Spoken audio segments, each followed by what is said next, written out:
ভাইয়ার বাসর ঘরে নিজের প্রেমিকা রিয়াকে দেখে আঁতকে উঠলাম। এক মুহূর্তের জন্য নিজের চোখেও বিশ্বাস করতে পারছিলাম না। মনকে সান্ত্বনা দিয়ে বললাম, দূর, সে তো আমায় অনেক ভালোবাসে, এমনটা করতেই পারে না। তারপর আবার ভালো করে তাকালাম, দেখলাম হ্যাঁ, এটা রিয়াই। বাড়ির সকলে আমার দিকে ভয়ার্থ দৃষ্টিতে তাকিয়ে আছে। রাগে আমার শরীর থরথর করে কাঁপছে। হঠাৎ গলা ফাটিয়ে চিৎকার দিয়ে বলে উঠলাম, এসব কি হচ্ছে এখানে? আমার চিৎকার শুনে বিছানায় বসে থাকা আমার প্রেমিকা ভয়ে কেঁপে ওঠে। কেউ কিছু বলার সাহসই পাচ্ছে না। আমি সোজা ভাইয়ের কাছে গিয়ে তার কলার চেপে ধরলাম। এসব কি দেখছি আমি? তৎক্ষণাৎ সবাই এসে ভাইয়াকে আমার থেকে সরিয়ে নিল। আমি আবারও চিৎকার করে বলতে লাগলাম, তোমরা জানতে না রিয়াকে আমি ভালোবাসি? ও আমার গার্লফ্রেন্ড ছিল, তারপর ওই কাজটা তোমরা কিভাবে করতে পারলে? কারণ আমি তোমাকে ভালোবাসিনি। পিছন থেকে রিয়ার এমন কথা শুনে আশ্চর্য হয়ে গেলাম। 2.5 বছরের সম্পর্ক আমাদের, আর সে এত সহজেই বলে দিল সে নাকি আমাকে ভালোবাসেনি। আমি ওকে জিজ্ঞেস করলাম, তাহলে কি এতদিন সব কিছু তোমার অভিনয় ছিল? রিয়া বলল, হ্যাঁ। অবাক করা বিষয় হলো, রিয়ার মুখে অনুশোচনার কোনো ছাপই নেই। আমি দিকবিদিক হারিয়ে শরীরের সর্বোচ্চ শক্তি দিয়ে রিয়ার গালে কষে একটা থাপ্পড় মারলাম। এতে সে বসা থেকে শুয়ে পড়ে।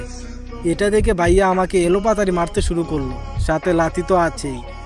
এখন ভাইয়াকে কেউ আটকাচ্ছে না। এরপর বাবা এসে থাপ্পড় মেরে বলল, তুই এতটা বিগড়ে যাবি তা কখনোই ভাবিনি। নিজের ভাবির গায়ে হাত তুলিস, ছি, ভাবতেই ঘৃণা হচ্ছে তোর প্রতি। চোখের সামনে থেকে চলে যা। ভাইয়ার ঘর থেকে বের হওয়ার আগে রিয়াকে উদ্দেশ্য করে বললাম, যেখানে নিজের পরিবার আমার মন বুঝলো না, যেখানে 1000 টাকা দিয়ে কাপড় কিনে রঙের গ্যারান্টি পাই না, আর তোকে তো ফ্রিতে পেয়েছিলাম, সেখানে রং বদলানোটা তো খুব কঠিন কিছু নয়। সময় একদিন ঠিকই আর বিচার করবে। পৃথিবীতে সব কিছু বেমানি করলেও সময় কখনো বেমানি করে না। তারপর এক মুহূর্ত দেরি না করে নিজের রুমে চলে আসলাম। রুমে এসে বিছানা শরীরটা এলিয়ে দিয়ে সিগারেটে টান দিয়ে ভাবনার জগতে ডুব দিলাম। একটা মানুষ কিভাবে এতটা পরিবর্তন হতে পারে সেটা ভাবলেই মনটা কেমন যেন ছন্নছাড়া হয়ে যায়। 2.5 বছরের সম্পর্ককে সে কয়েকদিনে ভুলে গেল। পুরনো দিনের কথাগুলো ভাবলেই ঠোঁটের কোণে হাসি চলে আসে। একটা সময় ছিল যখন রিয়া আমার জন্য পাগল ছিল। যে মানুষটা আমাকে ছাড়া এক মুহূর্তও থাকতে পারতো না, আজ সে মানুষটাই আমাকে বলছে কি না সে আমাকে ভালোবাসে না।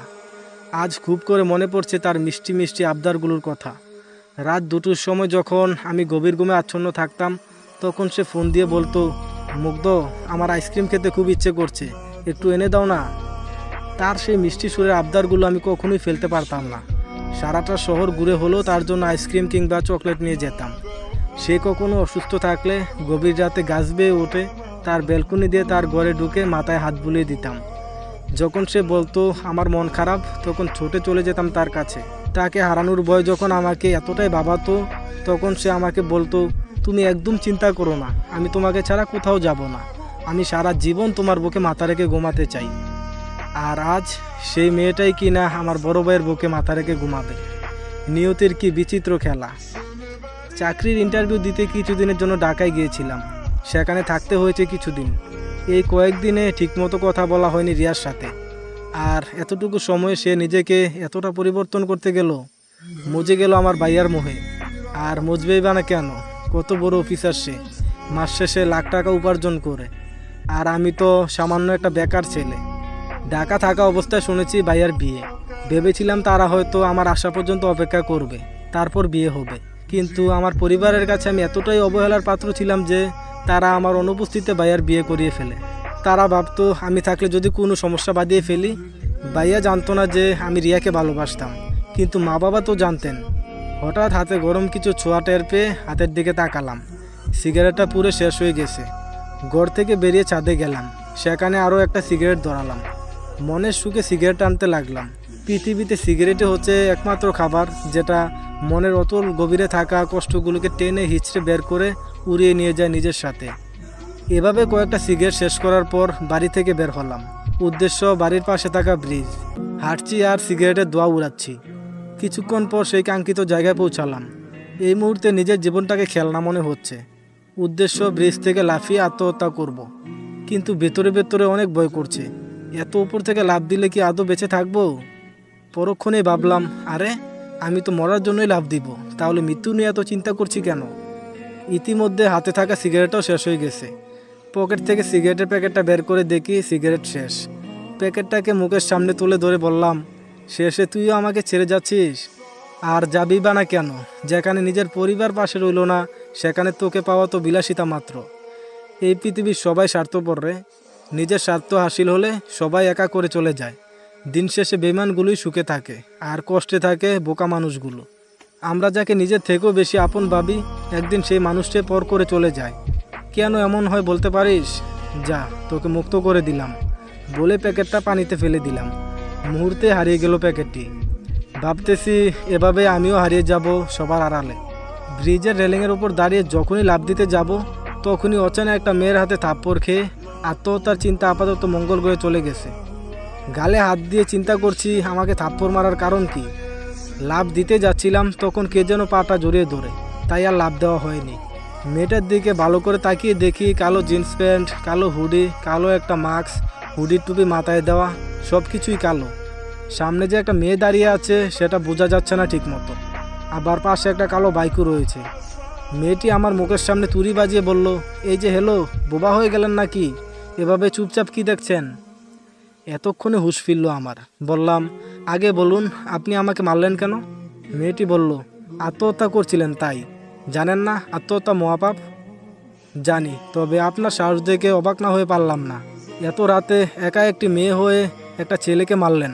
এখন যদি আমি আপনার কোনো ক্ষতি করি? মেয়েটি বোধহয় হাসলো। হাসির কি বললাম?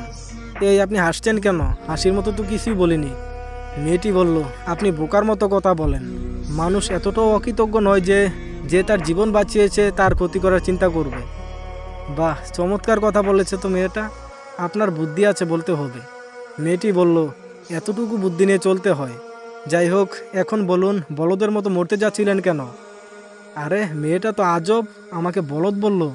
সোজা সাপটা উত্তর দিলাম, আমার প্রেমিকার বিয়ে হয়েছে, সে বেমানি করেছে আমার সাথে। আজীব ব্যাপার, আমার কথা শুনে মেয়েটা খিলখিল করে হাসছে। আমার কষ্টের কথা শুনে সে হাসছে। মনে কি মায়া বলতে কিছুই নেই? মেয়েটি বলল, এতটুকুই? এই সামান্য কারণে আপনি জীবনটা শেষ করতে যাচ্ছিলেন? আমি মিষ্টি চাঁদের দিকে তাকিয়ে দীর্ঘ একটা শ্বাস ছেড়ে বললাম, আরও কারণ আছে। সে আমার বড় ভাইকে বিয়ে করেছে, আর পরিবারের সবার কাছে আমি অবহেলার পাত্র। মা বাবা জানতো আমাদের সম্পর্কের বিষয়টা, তারপরেও তারা বিয়েটা আটকায়নি, আমার অনুপস্থিতিতে বিয়ে দিয়ে দেয়। এবার মেয়েটিও একটা লম্বা শ্বাস ছাড়লো, তার কণ্ঠটাও শীতল হয়ে এলো। বলল, চলুন সামনে হাঁটা যাক। হাঁটবেন? আচ্ছা চলুন। তারপর আমরা হাঁটা ধরি। এখন পর্যন্ত কেউ কারো নামই জানলাম না। হঠাৎ সে বলে উঠল, সত্যি পরিবারের কাছে এমন ব্যবহার পাওয়া খুব কষ্টের, এর থেকে মৃত্যু যন্ত্রণাই শ্রেয়। কিন্তু মা বাবা কি করে সন্তানের উপর এতটা কঠোর হতে পারে? তারা কি সত্যিই আপনার মা বাবা? আমি বললাম, জি, ঠিকই ধরেছেন। তারা আসলে আমার আপন মা বাবা নয়। শুনেছি যখন ছোট ছিলাম তখন তারা আমাকে দত্তক নিয়েছে। আমি তো এটাও জানি না যে আমার আসল বাবা মা আদৌ বেঁচে আছে কিনা। ছোটবেলা সবাই খুব ভালোবাসতো আমায়, বিশেষ করে মায়ের ভালোবাসাটা পেতাম সবচেয়ে বেশি। আস্তে ধীরে যখন বড় হতে শুরু করি, তখন আমার প্রতি মায়ের ভালোবাসা দেখে বড় ভাই হিংসায় জ্বলে যেত। আমি তাকে আপন ভাই ভাবতাম ঠিকই, কিন্তু তার চোখে আমি নিতান্তই উটকো একটা ঝামেলা।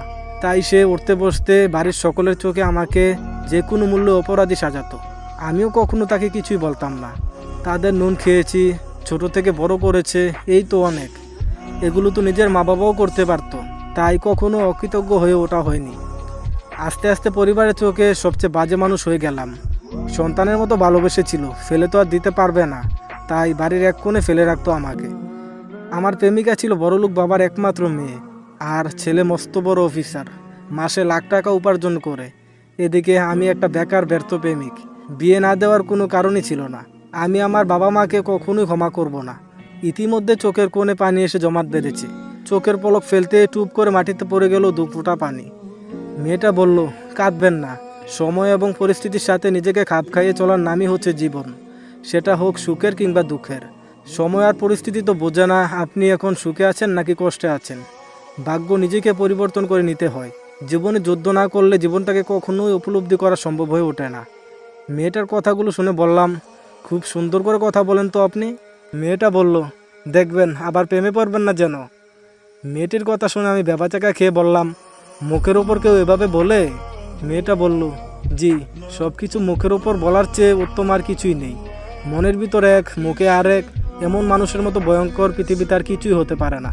মেয়েটার কথা যতই শুনছি ততই অবাক হচ্ছি। সব কিছু কতটা গভীরভাবে চিন্তা করে। এভাবেও চলা যায়?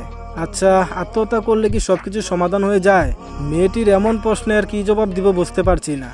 মেয়েটি আবার বলল, হ্যালো ব্রো, চুপ আছো যে? আমি বললাম, জানি না, তবে সবার থেকে নিজেকে আড়াল করে নিতে চেয়েছিলাম। কথাটা শুনে মেয়েটা একটা হাসি দিল আর বলল, আপনি বড্ড বোকা। যার জন্য মরতে গিয়েছিলেন সে কিন্তু একবারও আপনার জন্য চোখের পানি ফেলতো না। সে তো তার জন্য পারফেক্ট জীবনসঙ্গী খুঁজেছিল, সেটা পাওয়া হয়ে গেছে। তাহলে সে কেন ভাববে তার অতীত নিয়ে? বেঈমানরা কি কখনো কাজে শুনেছেন? না। তাহলে বোকার মতো কেন মরতে বসেছিলেন? শক্তি রেখে যারা চলে তারা কখনোই হারে না। ব্যর্থতা একটা পরীক্ষা মাত্র। স্বীকার করুন, কী ঘাটতি রয়েছে দেখুন, পূরণ করুন। যতক্ষণ না সফল হন, শান্তির ঘুম ত্যাগ করুন, লড়াই করুন। সফলতা হেঁটে হেঁটে আপনার কাছে আসবে।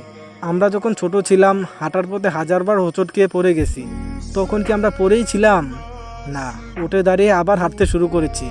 তাই তো আজ এখন নিজের পায়ে হাঁটতে পারি। তখন যদি চেষ্টা না করে ব্যর্থ হয়ে পড়ে থাকতাম, তাহলে আজ সমাজের কাঁধে বোঝা হয়ে থাকতাম। চলতি পথে হোঁচট খেয়েছেন, ঘাবড়াবেন না, উঠে দাঁড়ান। দরকার হলে কিছুটা সময় বিশ্রাম নিয়ে আবার চলতে শুরু করুন। থেমে গেলে সফলতার দ্বারে কাছে পৌঁছাবেন কিভাবে? বেঈমানদের জন্য নিজেদের কষ্ট দেয় তো বোকারা। অন্যের জন্য নয়, নিজের জন্য বাঁচুন। বাঁচার জন্য লড়াই করুন। নিজেকে এমনভাবে তৈরি করুন যাতে আপনাকে যারা অসফল দেখতে চায়, যারা আপনার কষ্টের কারণ, তারা যেন জ্বলে পুড়ে ছাই হয়ে যায়। জানি না মেয়েটা কে, তবে তার অনুপ্রেরণামূলক বার্তা পেয়ে খুব করে বাঁচতে ইচ্ছে করছে। সাত জাগছে পুনরায় জীবনটাকে জানবার। হ্যাঁ, আমি বাঁচব, নিজের জন্য হলেও বাঁচব। এভাবে যদি সবাই ভাবতো তাহলে বিচ্ছেদের পর এত মৃত্যুহার বাড়তো না। মেয়েটা বলল, আপনার মনটা ভীষণ খারাপ, চলুন আপনাকে নিয়ে একটু ঘুরে আসি, যদি মন ভালো হয়। মেয়েটি বাইকে উঠে বাইক স্টার্ট দিল। আমিও সাত পাঁচ না ভেবে উঠে বসলাম। জানি না সে কোথায় নিয়ে যাচ্ছে, তবে ভালোই লাগছে ভীষণ। আমি ভাবছি, প্রচুর ভাবছি। কি ভাবছি সেটা নিজেও জানি না, তবে ভাবতেও ভালো লাগছে। অগুছালো চিন্তাগুলোকে গুছিয়ে নিলাম খানিকক্ষণের মধ্যেই। হঠাৎ সে বাইকটা থামায়। জাকুনি খেয়ে ভাবনা থেকে বেরিয়ে এলাম। সামনে একটা ছোট্ট চায়ের দোকান। দুজনে নেমে গিয়ে দোকানে টঙে বসলাম।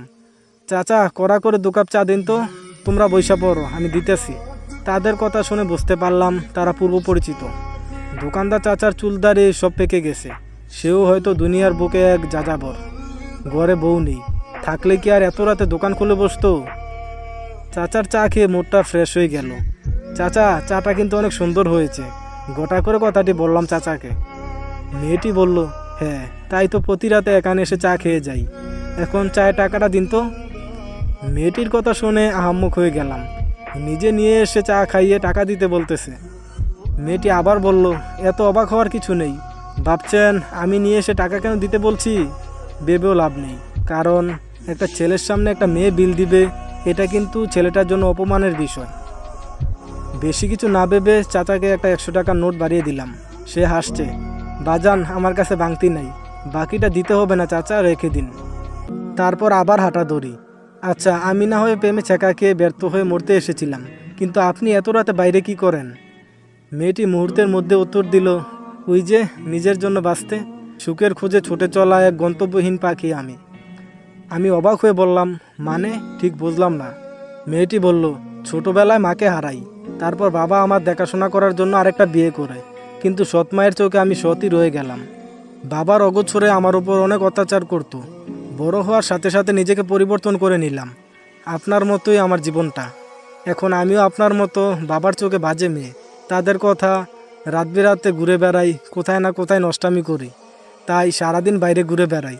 বাড়িতে গেলে হাজারো প্যান সহ্য করতে হয়, তাই শেষ রাতে বাড়ি ফেরা হয়। আমার সঙ্গী ওই বাইকটাই। যার মা নেই সে বোঝে মা না থাকার কষ্ট। তারপর মেয়েটি আমাকে বাড়ির সামনে এসে নামিয়ে দিল। আজ সে আমাকে না বাঁচালে পৃথিবীর স্বাদটা হয়তো পেতামই না। আল্লাহ সঠিক সময় সঠিক জায়গায় সঠিক মানুষকে প্রেরণ করেন, এটাই তার জীবন্ত উদাহরণ হয়ে থাকবে আমার মনে। মেয়েটিকে বললাম, আপনার সাথে দেখা হয়ে অনেক ভালো লাগলো। মেয়েটি মিষ্টি একটা হাসি দিয়ে বলল, ভালো থাকবেন আর নিজের খেয়াল রাখবেন, আজ আসি। এই বলে বাইক স্টার্ট দিল। আমি পিছন থেকে ডাক দিলাম, আমি মুগ্ধ, আপনি? সে একটু জোরে বলল, আমি উপমা হাসান রুহি, বলে টান দিয়ে চলে গেল। বাহ, চমৎকার নাম, উপমা হাসান রুহি। সকালে রিয়াকে উদ্দেশ্য করে বললাম, ভাবি আমাকে নাস্তা দাও তো, খুব ক্ষুধা পেয়েছে। কথাটি শুনে টেবিলে বসে থাকা সকলের চোখ ডিমের মতো বড় হয়ে গেল। এক রাতে গার্লফ্রেন্ডকে এত সহজে ভুলে গেল কি করে? এক রাতে এতটা পরিবর্তন, বড্ড ভাবাচ্ছে বিষয়টা। আর রিয়া তো আহাম্মকের মতো হা করে আমার দিকে তাকিয়ে আছে। কি ব্যাপার ভাবি, এভাবে তাকিয়ে আছো কেন? আর তোমরা সকলে আমার দিকে এভাবে দেখছো কি? আগে কখনো দেখোনি আমাকে? মা আমার মাথায় হাত বুলে দিয়ে বলল, তুই ঠিক আছিস তো মুগ্ধ? শরীর খারাপ করেনি তো? মায়ের কথা শুনে মনের ভেতর জ্বলতে থাকা বাতিটা কেন যেন নিভে গেল। যেই মা আগে কোনো কথা শেষ হওয়ার আগে বাবা শব্দটা জুড়ে দিত, আজ সেই মায়ে আমাকে নাম ধরে ডাকে। মনটাকে শক্ত রেখে বললাম, আমি সম্পূর্ণ ঠিক আছি।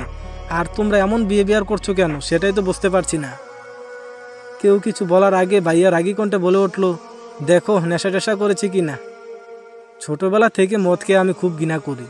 এই শব্দটা শুনলে মাথায় রাগ ওঠে। ভাইয়া হয়তো ভেবেছে কালকের মতোই আজও আমি ক্ষিপ্ত হয়ে মারতে যাব। আমি নিজেকে কন্ট্রোল করে ভাইয়ার দিকে তাকিয়ে একটা মুচকি হাসি দিলাম। এতে তার হাসিটা নিভে গেল। বললাম, নেশা তো কাল রাতে করেছিলাম ভাইয়া, তাই উল্টাপাল্টা এসব কাজ করে ফেলেছি। ক্ষমা করে দিস ভাইয়া। আর ভাবি, তুমিও ক্ষমা করে দিও প্লিজ। রিয়ার দিকে তাকাতেই চোখের কোণে পানি এসে জড়ো হলো। মেয়েটা কতটা স্বার্থপর। সবার চোখ এড়িয়ে পানিটা মুছে নিলাম। কেউ না দেখলেও রিয়া দেখে নিয়েছে, কারণ তখন তার দিকেই তাকিয়েছিলাম। মনের ভিতর কষ্ট লুকিয়ে রেখে আর কতই বা হাসা যায়। মনটা তো খুব নরম, কোনো পাথর নয় যে সারাদিন পানি ডাললেও সে গলবে না। উফ ভাবি, আর দেরি না করে নাস্তা দাও, ঠান্ডা হয়ে যাবে তো। রিয়া মুখটা মলিন করে সবাইকে নাস্তা পরিবেশন করলো। প্রিয় মানুষটিকে পাইনি তো কি হয়েছে, তার হাতের রান্না খাওয়ার সৌভাগ্য তো হয়েছে। তাই দুঃখবিলাস না করে তৃপ্তি নিয়ে খেলাম। খাওয়া শেষ করে ছাদে গেলাম। এক কোণে দাঁড়িয়ে মনের সুখে সিগারেটে টান মারছি আর প্রকৃতির মাঝে নিজের কষ্টগুলোকে ভাগাভাগি করছি। কিছুক্ষণ পর কারো পায়ের শব্দ পেলাম। তাকিয়ে দেখি রিয়া। সে গুটিসুটি পায়ে আমার পাশে এসে দাঁড়ায়। আমি বললাম, হঠাৎ স্বামীকে রেখে ছাদে এলেন যে? রিয়া বলল, ও অফিসে গেছে। বাহ, চমৎকার বিষয়। বিয়ের পরের দিনে অফিস, বেশ দায়িত্ববান স্বামী পেয়েছেন। রিয়া চুপচাপ দাঁড়িয়ে আছে। আমিও আর কিছু না বলে আকাশের দিকে চেয়ে রইলাম। কিছুক্ষণ পর রিয়া বলে উঠল, কি ভাবছো এমন আকাশের দিকে তাকিয়ে? ভাবছি মানুষ কতটা নিখুঁত অভিনয় জানলে দীর্ঘ 2.5 বছর অভিনয় করে যেতে পারে। তাও আবার যেমন তেমন অভিনয় নয়, ভালোবাসার অভিনয়। আপনি চাইলেই নাটক বা সিনেমাতে অভিনয় করতে পারেন, বেশ নামডাক হবে। রিয়া আমার কথার কোনো উত্তর দিল না। কিছু সময় নীরব থেকে বলল, তখন খাবার টেবিলে কাঁদছিলে কেন? আমি ফিক করে হেসে দিলাম। বললাম, কাঁদিনি, চোখে কিছু একটা পড়েছিল, তাই চোখে পানি এসেছিল। আচ্ছা, একটা কথা জিজ্ঞেস করব? রিয়া বলল, এর আগে তো এমন গোটা করে অনুমতি নিতে না, তবে আজ কেন? তার পুরো কথা শেষ করতে না দিয়ে বললাম,